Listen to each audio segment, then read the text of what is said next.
Hi there, welcome back to my series of YouTube tutorials, games to play during piano lessons.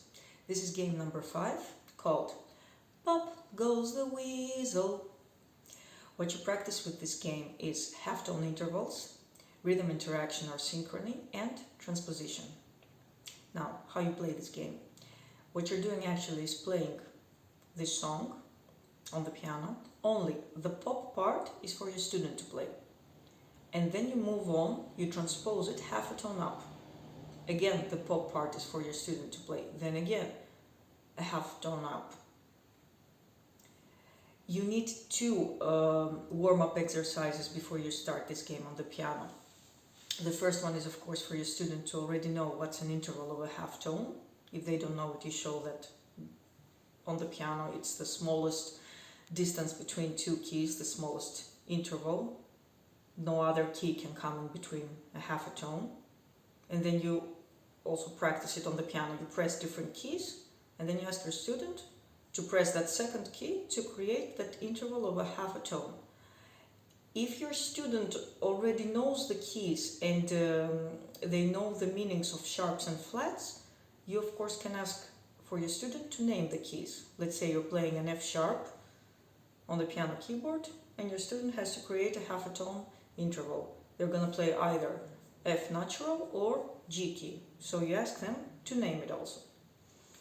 Now the second preparation for this game is for you to recreate the rhythmical skeleton and of course sing along with it, this song, and creating some, asking for your student to create some body percussive sound on the part of pop, so that they get to used to the rhythmical flow of this game. And for each round you are transposing half a tone up. Let's say, for example, all around the mulberry bush the monkey chased the weasel, the monkey stopped to pull up his sock, goes the weasel. That part is for your student. Then the second part, you don't stop so that your student has to make up that one sound without stopping. They're always alert. All around the mulberry bush the monkey chased the weasel, the monkey stopped to pull up his sock, goes the weasel. All around the mulberry bush the monkey chased the weasel, the monkey stopped to pull up his sock, goes the weasel, and so on and so forth. Now, this is an easy song for this game. It should be easy also for piano beginners, even smaller ages.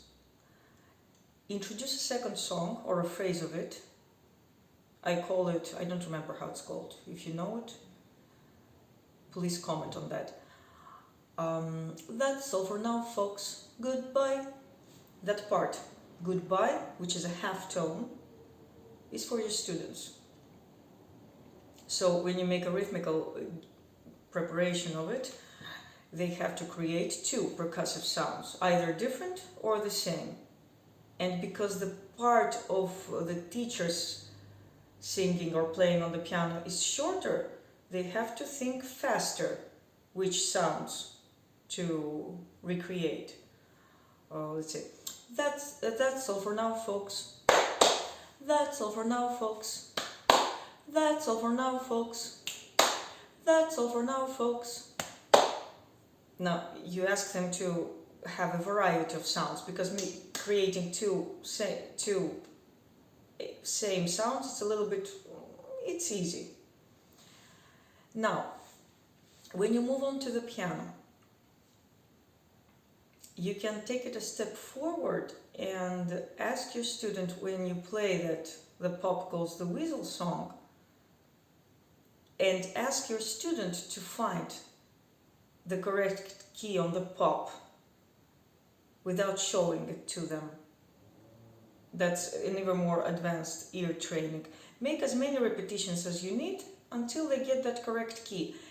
They will use their memory, their ear memory from the previous rhythmical preparation that you sang on top of it, and you made those transpositions half a tone up.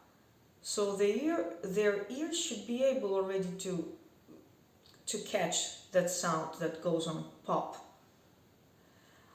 Now, if you want, you can already show them, you play this key, but the next time I'm going to play half a tone higher, so you have to move half a tone higher. Then you don't show anything, and you don't tell them when to play it. You have to let them do it by themselves. Now, for the second song, it becomes a little bit more difficult. What you can do also for the first one and the second one, especially the first one, is very easy. The pop calls the Weasel, because the part where the teacher sings or plays is quite long, and the student has to play only one key. So they have plenty of time to think, and just one key, moving it up half a tone, that should be very easy. So you accelerate, or you stop. You interrupt the rhythm flow. You start from different tempos each time you transpose. I'm going to show it in a minute on the piano. The second song. That's all for now, folks. Goodbye. Those two keys at the end. You can tell them, if they haven't already noticed, that the last key that they play, dum dum, is the first one with which you start the song. And the previous, before that, is located half a tone down. So then you start again with your repetitions, transposing half a tone up. Dum da da dum dum, bum bum. That's all for now, folks. Dum dum. That's all for now, folks. Dum dum. And your student has to think already faster, because your part is shorter, and they also have to think of two keys to play. Now with this game again, you can accelerate or begin with different tempos each time. And if you want to take it again a step further, you can start from random tonalities. Just as long as your student has already understood that key with which you're going to start. That's all for now, folks. Pum pum. That first key has to be the same with the last key that they will play. So they only have to find the one key before that is located half a tone downwards. As always, the scores are available in the video description. Let's move on to the piano. My right hand is the student, and my left hand is the teacher's part. Again, what's a half-tone interval? It's that interval distance between two keys where no other key can fit in between. It can be either two white keys or a white and a black key. If your students know the definitions of sharps and flats, you ask them to name them. Now, I'm going to start with C major tonality. So either your student finds acoustically that they have to play on the pop part the key of A, or you just show it to them, you play this key. And then they have to think by themselves, okay, that's easy. They move half a tone up. Now, while you play, 7 tonalities are more than enough, because this is an easy song.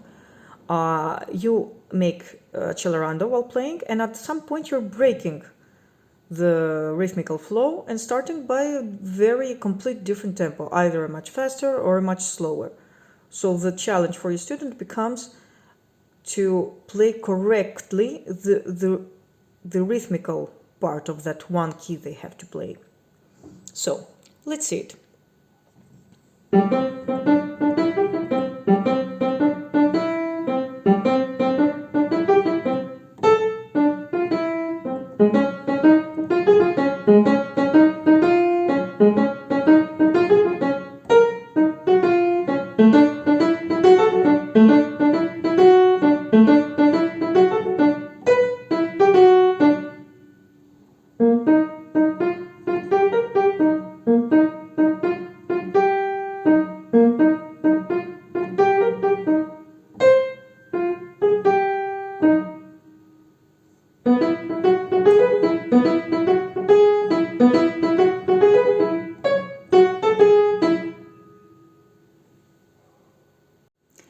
And now the second song.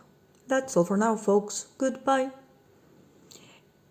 Again, remind to your student that they have to play two keys, and those two keys are creating a distance of a half an interval.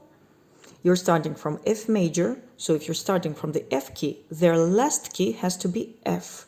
So the one from before the last key has to be half a tone lower. So they're going to have to play E and F. Now you're going to have to move your fingers faster after you finish that first key, because then on the same octave your student has to play those last two keys. This is a harder one because the teacher's part is shorter. Your student have to play two keys and they have to think faster on the transpositions. Again, make accelerando as you go, 7 to 10 repetitions, and at some point break the rhythm flow by different tempos. Let's start.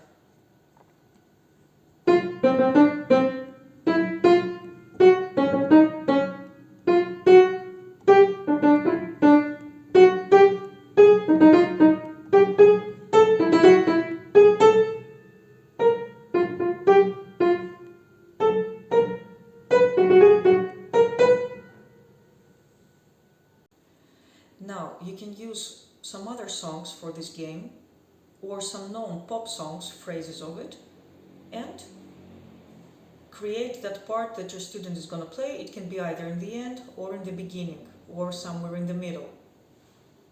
It can be more than two keys. And if you see that your student is already more advanced and understands the logic of the transposition, how to move on the piano keyboard while transposing up or down, you can start from different tonalities each repetition.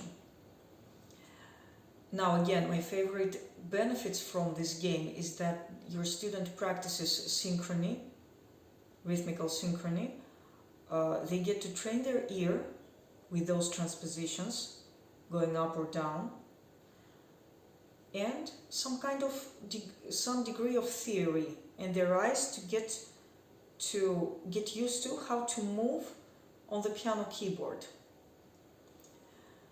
Now, play fair, don't give away points for free. Each correct repetition, and rhythmically when you're breaking and playing different tempos, and the correct keys is regarded as a valid point. If not, and they make a mistake, then it's your point as a teacher. Don't give away points for free. They will know it and they won't appreciate it.